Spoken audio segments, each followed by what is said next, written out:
Турецький досвід державно-приватного партнерства може стати успішним прикладом для реалізації масштабних проєктів в Україні. Про таке заявив прем'єр-міністр України Денис Шмигаль під час зустрічі з віце-президентом Туреччини Фуатом Октаєм.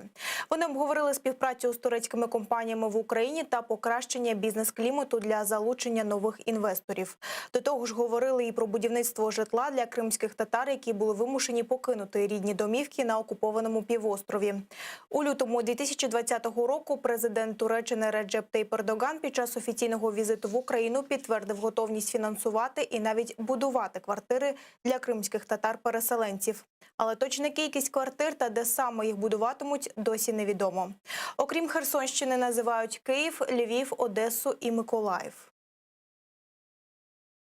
Розраховуємо, що нам вдасться якнайшвидше узгодити тексти відповідних меморандуму та угоди з Туреччиною, і ми зможемо приступити до реалізації цього важливого проєкту.